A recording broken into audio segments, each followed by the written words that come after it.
इसने इसके बारे में बिल्कुल सही कहा था डॉक्टर जयशंकर ने कि America should not think that they are the only super power on the planet. मैं तो खैर ये कहूंगा ही नहीं कि they have a status of super power anymore.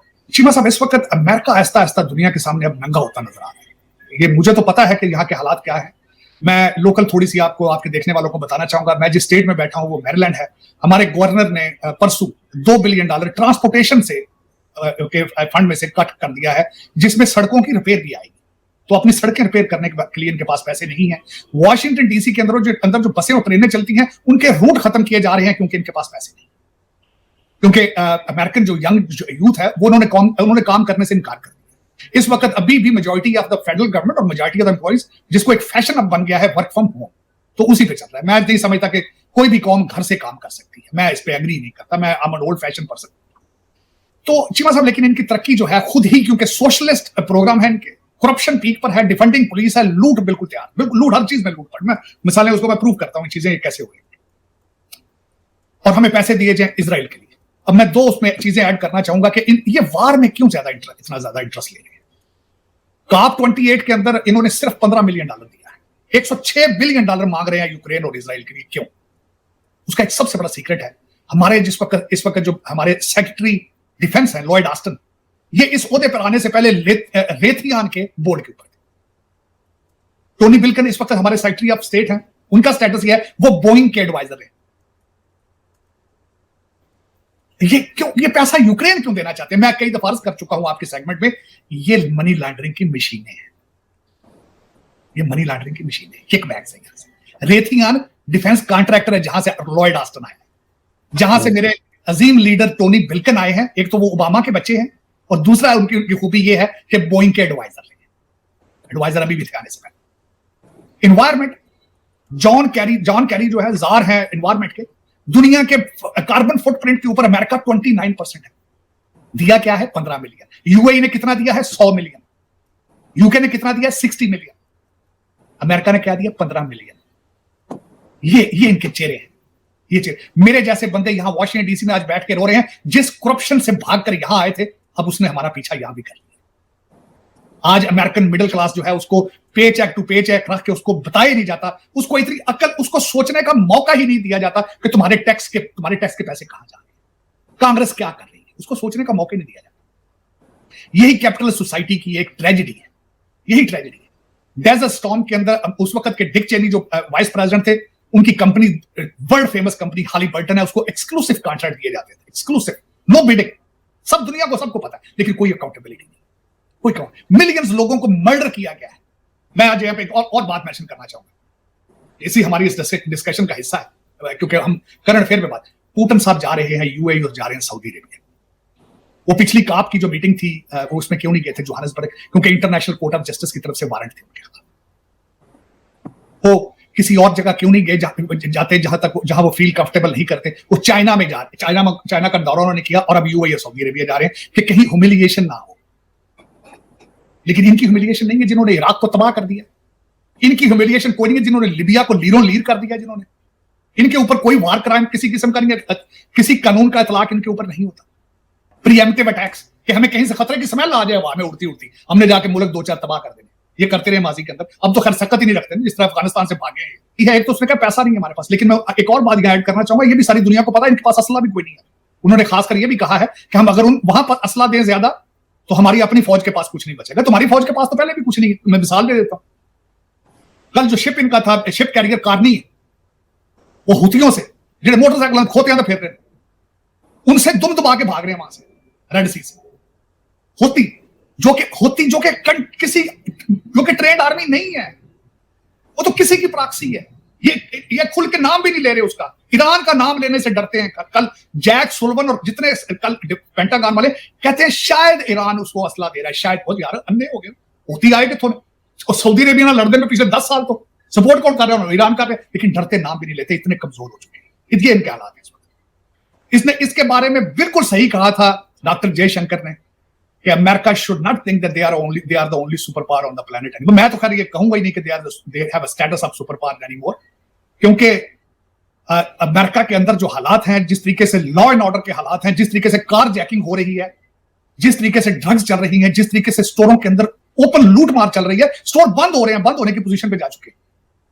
लेकिन एक बंदा डिमेंशिया का मरीज है, चला उसको ओबामा रहा है पीछे बैठ के गवर्नमेंट को, लेकिन चला ओबामा का सारी दुनिया को पता था कि उसने अमेरिका से अपना इंतकाम लेना है, वो ले रहा है उस तरीके ने, वो उसकी ख्वाहिश थी। ओबामा साहब का स्लोगन था, I will change the fundamentals of this country, he has delivered it. उसने कौम को बता दिया कि America is not a good place to be, why you have to lead the world all the time, ये उसने तोहफा दिया था America. Why you have to lead all the time, you have been on a world stage for so long, now it's time for you to smoke weed. ये उसका slogan था, उसका deliver कर रहा है बिल्कुल। हर जगह हर जवान बच्चा जो है वो नशे में धुत है इस वक्त। फेडरल गवर्नमेंट को ग्रेजुएट बीए पढ़े हुए बंदे गोरे काले नहीं मिल रहे यहाँ पे हायर करने के लिए, उन्होंने they have lowered there standards. तो फ्यूचर आप इसका खुद प्रेडिक्ट कर लें चीमा साहब। उसके बाद लेकिन जो चीज मैं खास कर जिस पे मैं तवज्जो दूंगा, मैं एक वो इंसान हूं जिसकी मां टीचर थी चीमा साहब। मुझे मार मार के उसने तालीम की वैल्यू मेरे अंदर डाली थी। मेरे जिस्म के हर हिस्से, मेरे हर पोर को पता है तालीम की वैल्यू क्या है। ये मुझसे ना कोई बंदा पूछे जिसकी मां टीचर थी, जिसको मेरी हैंड राइटिंग के ऊपर भी एतराज होता था, मारती थी मुझे कि तुम्हारी हैंड राइटिंग ठीक नहीं, how will I go to school के हेड मिस्ट्रेस का बच्चा जो है वो नालायक। मैं टॉप 3 पोजीशंस लेने के लिए मैंने हमेशा क्लास में टॉप 3 पोजीशंस लेनी होती थी चीमा साहब। मैं यही दुख के साथ कह रहा हूं, मैं बता रहा हूं। अब आगे चलते हैं।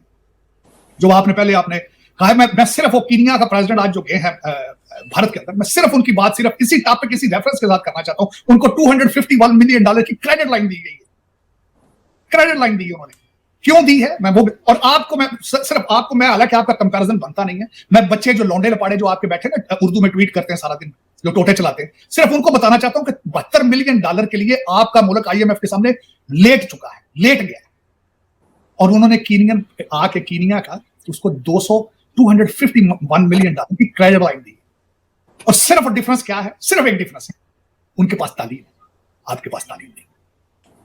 आपने तालीम के साथ बाइकाट कर दिया, आपने सिविलाइजेशन के खिलाफ बाइकाट कर दिया। आपका मौलवी मस्जिद में बैठ के बता रहा है कि 700 सेंचुरी का इस्लाम नाफिज किया जाए पूरी दुनिया में, हालांकि उसको यह भी नहीं पता कि 700 सेंचुरी में इस्लाम की हालत क्या थी। अफसोस, आज आपका मुर्शद जिसने हाथ में तस्बीह पकड़ी है, जो अय्या का नाम वैया का नस्ताइन करता है, टोटे चले जेल के अंदर। वो कुदरतुल्लाह जाजे टोटे चलाए उसने, नौकर लतीफ है उसने टोटे चलाए हैं, जो बीबी बुशरा का नौकर है उसने टोटे चलाए। 8 जर्नलिस्ट बैठे थे, मेरे एक दो से बात हुई, उन्होंने कहा हमने जो सुनी है बातें बताने के काबिल नहीं। और उस बंदे ने कहा कि मैं कसम उठाने तक के लिए तैयार हूं कि मैंने बुशरा का चेहरा नहीं देखा था। और लतीफ कहता मैं टोटे में नंगे फड़न कई बार। साथ ऑन चौधरी आया बाहर, उसने कहा कि मैं उसके घर छोड़ के आता था, उसने कहा मैं अपने ताल्लुकात की वजह से मुंह नहीं खोलता, वरना मैंने अगर मुंह खोला तो PTI को मुंह छुपाने के लिए जगह नहीं मिलेगी। आपकी सियासत के ये रंग है, आपकी तरक्की मैं क्या प्रेडिक्ट करूं चीमा साहब? आज आपकी तरक्की कहां से प्रेडिक्ट करूं मैं? वो 251 मिलियन की क्रेडिट लाइन दे रहे हैं कीनिया को, आप टोटे चला रहे हैं अदालतों में। और फिर उसके बाद उसने क्या कहा, मैं अगली बात भी बताना चाहता हूं आपको। और मुर्शिद ने क्या, मैं मुजीबुर रहमान हूं। उसने कहा मेरे साथ मुजीबुर रहमान वाला सलूक ना किया जाए। उसने थ्रेट किया है, आपकी स्टेट को थ्रेट किया उसने थ्रेट किया। चले चीमा साहब, फिर यही होता है जब कमजोर कौमें होती हैं, जिनको जो अपने माजी को भूल जाते हैं फ्यूचर क्या होगा, जिनको पता ही नहीं कि who the hell we are. आप कभी गौरी बनने की कोशिश करते हैं, कभी आप सऊदी बनने की कोशिश करते हैं, कभी आप कुछ बनने की कोशिश करते हैं, आपको पता ही नहीं कि हम हैं कौन, किसी को कोई पता नहीं। फॉरेन इन्वेडर्स को हीरो बना के फिर रहे हैं, आप छलांगे मारते फिर रहे हो। कभी देखो तो उनका डीएनए क्या था, तुम्हारा डीएनए क्या है? खोते थे गल शेर दी खल पांडो शेर बन जाएगा यार, कैसी बातें करते हैं? कोई जंग लड़ी है आपने? कोई जंग जीती है आज तक आपने? कोई जंग लड़ने की सलाहियत रखते हैं आप? साइकिल टायर पाटे थे, बाजार बंद हो जाता, खैर की बजना होती। ये दुख है। मैं तो खैर आज जो मैंने 251 मिलियन की जो मैं बात किया, मैं बड़ा अपसेट था उस बात पे कि मेरे कौम के हालात क्या है, और देखें साथ पड़ोस में क्या हो रहा है। 100 मील के फासले, लाहौर तो 100 मील के पर 100 मील 100 किलोमीटर। चल तो चीमा साहब, ये खैर अमेरिका के हालात भी कोई मिलते जुलते हैं। पता नहीं पाकिस्तान की बददुआ लग गई है की वजह है कि डॉलर थोड़े देते होने, बददुआ लग गई की पता। अमेरिका के मिलते जुलते जा रहे हैं पाकिस्तान की तरह। ऐसा बने लगे ने बददुआ में देने हैं। अपने मुल्क वास्ते तो कोई दुआ बददुआ नहीं कम कर दी, किसी से चल गई होए। लेकिन आप चीमा साहब, आप खुद दौरा, आप हर वक्त यूरोप जाते हैं, अमेरिका जाते हैं, आपने डायस्पोरा के साथ आपका एक्सपोजर है बड़ा जबरदस्त। बल्कि आप हमारे उसी इलाके से जहां से सारा डायस्पोरा, आप समझते हैं उस डायस्पोरा के साथ आप कहीं पहुंच सकते हैं, आपकी प्रेजेंस कहीं फील की जा सकती है। वो बंदे यहां फिर रहे हैं, पाकिस्तानी बहुत ज्यादा है यहां भी। न्यूयॉर्क सबसे ज्यादा पाकिस्तानी बैठा है, एक भी काउंसिलमैन नहीं है। उसकी वजह यह है वो फिजिकली ये है, ज़हनी तौर पर पीछे हैं, पीछे कोठियां बन रही है। इस वक्त मंडी बहाउद्दीन के अंदर अगर जमीन चेक की जाए तो इस्लामाबाद से ज्यादा महंगी है। क्यों महंगी? क्योंकि लोग सारे बाहर हैं, जिस्मानी तौर पर, ज़हनी तौर पर पीछे हैं, तरक्की किस तरह करेंगे, किस तरह तरक्की करेंगे? तो चीमा साहब, आपके डायस्पोरा में और उनके डायस्पोरा में बहुत ज्यादा फर्क है। आपकी माइग्रेशन का और दूसरे लोगों की माइग्रेशन का बहुत बड़ा फर्क है। आपकी तालीम और ज़हनी तौर पर पस्ती का लोगों के साथ बहुत बड़ा फर्क है, बहुत बड़ा फर्क है। मैंने आपके मुल्क में कई PhD पढ़ देखे हैं, मैंने आपके मुल्क के अंदर 70-70 साल के बच्चे देखे हैं। चीमा साहब, इस तरह नहीं होता। जब आप तालीम से, नॉलेज से, आप इनसे आप बाइकाट करते हैं तो फिर किस तरह तरक्की पा सकते?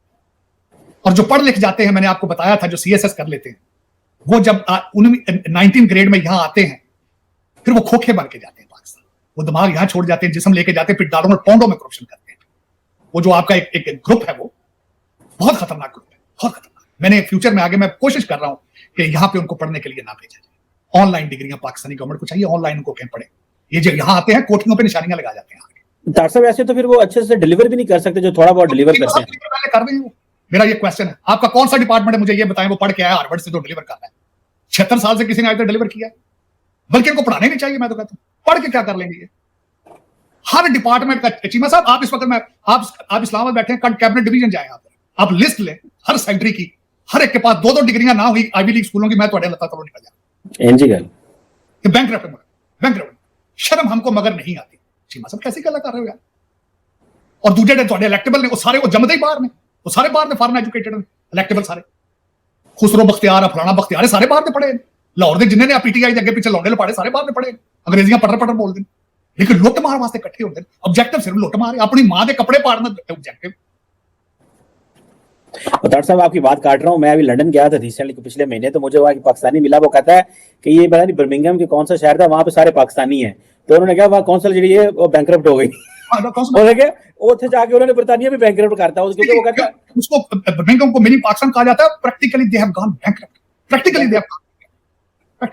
चीमा साहब, मैंने आपको उस दिन जो हमारा वो वायरल हुआ था, मैं उसको चैलेंज करता हूं। मेरे कहना यार, तुम गलत कह रहे हो, तुम गलत कह रहे हो। हमने इस्लामिक इमिग्रेशन की है, देखें हमसे कितनी दुनिया खुश है। हमने पेरिस को कितना साफ बना दिया है, हम फलां जगह हमने नहरें दूध की चला दी। मुझे कन्विंस करें ना। अच्छा चीमा साहब, एक और बात, यहां पे जलीलो ख्वार हो रहे हैं क्रिश्चियन कंट्रीज में, सब मिडिल ईस्ट में भी जलीलो ख्वार हो रहे हैं, अपने मुल्क में भी जलीलो ख्वार हो रहे हैं। मेरा मकसद होता है ना कि नहीं जी नहीं, हम बाहर आके। चीमा साहब, 2 चीजें, मुझे यहां पे कोई कहे ना कि you are a foreign, what you doing here, मैं फॉरेनर ऑफ कोर्स। मुझे जब पाकिस्तान में मेरा कोई गलमा पकड़ता है ना, कहता इधर बाहर आ, तू कौन है, पैसे कट, चल थाने चल, और हर चौक से होता है। तो 10 से आपको बताया था, क्रिकेटर ने कहा था, मैं कराची से निकला हूं, हर 50 किलोमीटर के ऊपर पुलिस रोक के तो पैसे मांग ली। आप दुनिया में कहां से, आप कहां, any country, first of all any Islamic country who is livable, मुझे नाम बताया, मैं शायद शिफ्ट हो जाऊंगा। कोई इस्लामिक कंट्री लिवेबल? मुझे ये बताएं, सीरिया से लोग 7 समुद्र क्रॉस करके अमेरिका क्यों आना चाहते हैं? फलस्तीन से लोग 7 समुद्र क्रॉस करके अमेरिका क्यों अफगानिस्तान से निकले 7 समुद्र क्रॉस करके रिफ्यूज यहां क्यों लेना चाहते हैं? क्या वजह? पाकिस्तानी हर अफसर आपका जो है वो यहां क्यों ग्रीन कार्ड के पीछे पड़ा? वो क्यों कनाडा के पीछे पड़ा है? आपका हर अफसर, आपके जजों के सारे बच्चे वहां बैठे, जज सारे डुअल सिटीजन है। क्या वजह है? इतना बुरा है पाकिस्तान, इतने बुरे हालात आपने कर दिए कि आप you don't want to live there even. कोई जर्नैल, कोई जज, कोई अफसर, कोई वहां नहीं रहना, रिटायर होकर रहना चाहता। क्या वजह है? कभी सोचा है किसी ने? लेबर कैंप बना दिया, 25 करोड़ लोग आपने रखे हैं सिर्फ IMF के किस्तें देने के लिए, वर्ल्ड बैंक की किस्तें देने के लिए। कोई खौफ खुदा हो आपको, कोई शर्मो लिहाज, कोई करैक्टर कुछ हो आपके पास? सही कह रहे हैं डॉक्टर साहब। अगला पॉइंट है वो प्राइम मिनिस्टर की क्लैरिफिकेशन आ गई है वो तस्वीर के हवाले से। उन्होंने कहा वो जो मेरी तस्वीर में मैं बिल्कुल अकेला खड़ा हूं ना, वो कई लोगों ने कहा मैं झंडों के पीछे खड़ा हूं। एक्चुअली वो हुआ ये है कि ये जो इंटर प्रोटोकॉल ये होता है कि आप की जो टर्म है इन ऑफिस उसको रिकॉग्नाइज किया जाता है। वो कहता है मेरी ही लाइन में थोड़ा सा आगे ऋषि सोनक भी खड़े थे, थोड़ा सा कहते 4 बंदे आगे ऋषि सोनक सी। नहीं, उन्होंने वैसे भी दी है क्लैरिफिकेशन। उन्होंने कहा मैं बचपन से ही ना जरा तनहा पसंद था, मैं लोगों में ज्यादा पसंद नहीं आता, मैं पीछे क्लास में भी, उन्होंने कहा होगा कि मैं क्लास में पिछले बेंचों पर ही बैठता था, ऐसी बड़ी बात नहीं। और चीमा साहब खुदा दा नालो इन्हें भेजा क्यों सी पता नहीं की लोग करने लगे कोई समय तो बाहर चल मेरा मतलब हाँ पैसे आए हैं, $60 मिलियन तो ले गए, ये भी बड़ी बात है जी। अपने को शॉपिंग शॉपिंग करने गए लंदन तो 60 मिलियन दे कन्वर्ट करो ना पाउंड से, ढेर से पैसे बन जाते। 60 मिलियन दिया उन्होंने आपको, क्लाइमेट फंड वालों ने आपको बताया तो था कि उन्होंने रिचार्ज पाकिस्तान शुरू कर दिया, री एजुकेट नहीं करते पाकिस्तानियों को। रिचार्ज कहते रिचार्ज, कभी ये कह देना रिचार्ज ब्यूरोक्रेसी, तो वो लफ्ज अच्छा था। पाकिस्तान ने किस तरह रिचार्ज होना, रिचार्ज तो आप अफसरान ने होना, रिचार्ज तो लूटमार करने वालों ने, रिचार्ज उनके बैंक अकाउंटों को कर रहे हैं। पाकिस्तान क्या होना, पाकिस्तान का तो नाम इस्तेमाल आप करते हैं। और मैं जिस तरह मैंने कहा, अभी मेरे पास चीमा साहब आजकल टाइम नहीं है, लेकिन मैं फुल टाइम प्रोजेक्ट करूंगा अपनी रिटायरमेंट में, फुल टाइम प्रोजेक्ट करूंगा। आईवी लीग स्कूलों को मैं लूंगा इस पे, IMF को मैं लूंगा, और मैं वर्ल्ड मैं हो सकता है इन पे केसेस करूं चीमा साहब अमेरिका के अंदर, कि तुमने मेरा टैक्स पेयर का पैसा, अमेरिकन जो है, तुमने वो इन करप्ट लोगों को, जबकि तुम्हें पता था ये करप्ट लोग हैं, तो तुमने क्यों दिए?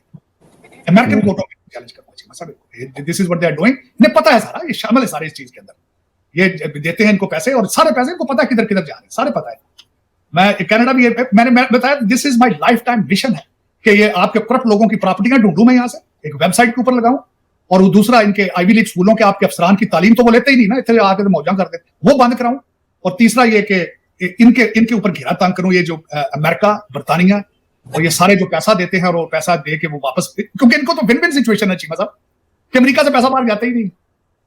तार साहब, लेकिन फिर अगर आप ब्यूरोक्रेसी को हमने इस तरह छोड़ दिया कि वो अपने आप को अपग्रेड, नॉलेज अपग्रेड ना करें, अगर उन्होंने CSS में जरूरी तो नहीं अच्छी एजुकेशन लिया, अगर उनको आईवी लीग से कहीं से मिल जाती है तो ये बंद हो गया जो सिलसिला आप कह रहे हैं तार साहब। तो ये तो वो कह रहे हैं कि हम अच्छे तरीके से मुल्क को रिफॉर्म कैसे कर सकेंगे। आप कहते हैं कि रिफॉर्म उन्होंने नहीं किया, लेकिन वो कह रहे हैं हमने बड़ा कंट्रीब्यूट कर रहे हैं। साहब आपका इस वक्त IG पंजाब डॉक्टर MBBS 70% आपका CSS करने वाला सारा MBBS है।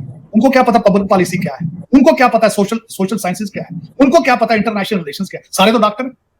मैं ये नए एम्बेसडर साहब आए, मैं एम्बेसी गया था तो उन्होंने 4 अफसरान को बुलाया मेरे साथ इंट्रोडक्शन कराने के लिए, हर एक डॉक्टर था। मैंने कहा मैं एम्बेसी में हूं, अस्पताल में, सारे MBBS डॉक्टर, इतनी भी कुछ शर्म कर। और इन डॉक्टरों को फिर आप आगे क्या पढ़ाते हैं, क्या पढ़ाएंगे इनको डॉक्टर? रट्टा मार के CSS करके आप समझते हैं कि इनमें तरक्कियां करेंगे उन्हें, वो लुट पाते हैं। डॉक्टर का क्या काम है जी, असिस्टेंट कमिश्नर या पुलिस में ज्वाइन करना, जो सारी जिंदगी मेडिसिन पढ़ता है?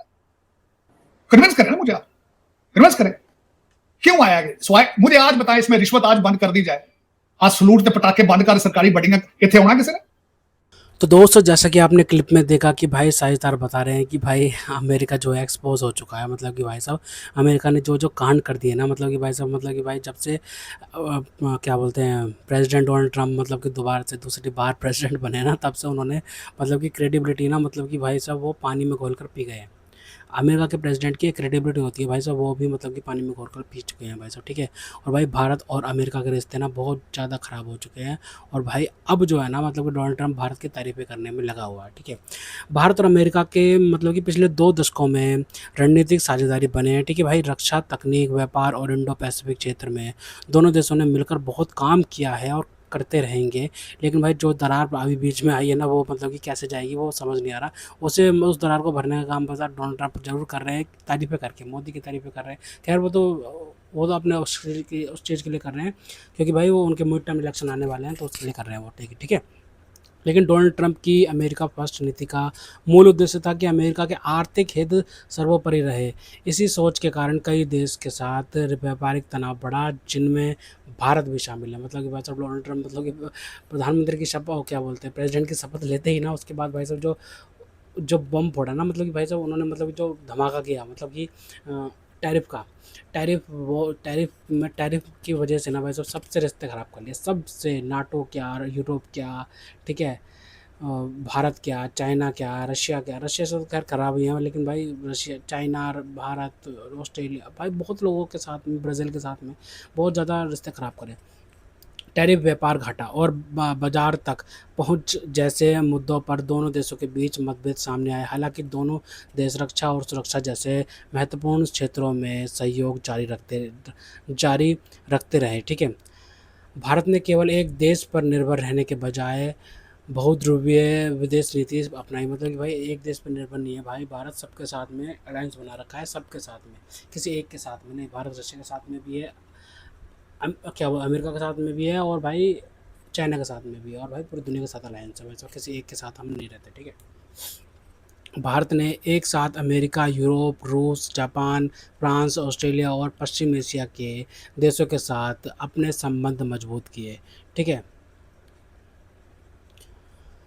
यही भारत की सबसे बड़ी ताकत बनकर उभरी, ठीक है। पिछले वर्षों में भारत ने कई क्षेत्रों में तेज़ी से विकास किया। डिजिटल भुगतान प्रणाली का व्यापक विस्तार, स्टार्टअप इकोसिस्टम का तेज विकास, रक्षा उत्पादन में आत्मनिर्भरता पर जोर, सेमीकंडक्टर और इलेक्ट्रॉनिक्स निर्माण में निवेश, इंफ्रास्ट्रक्चर और हाईवे नेटवर्क का विस्तार, अंतरिक्ष कार्यक्रमों में लगातार उपलब्धियाँ। ठीक है? तो भाई भारत अंतरिक्ष की बात कर लेते हैं, तो भाई अंतरिक्ष में मतलब कि भाई भारत ने जब चंद्रयान भेजा था, तो भाई हॉलीवुड की मूवी से भी कम का बजट था उनका। भाई साहब जो भी रॉकेट लॉन्च करते हैं, जो भी चीज़ें सैटेलाइट लॉन्च करते हैं इसरो, भाई उनका बजट बहुत ज़्यादा कम होता है, यानी कि भाई बॉलीवुड मूवी तक का ही बजट होता है, ये समझ लो एक तरीके से। ठीक है? इन प्रयासों ने भारत को वैश्विक निवेशकों के लिए आकर्षक बाजार बनाया। ठीक है?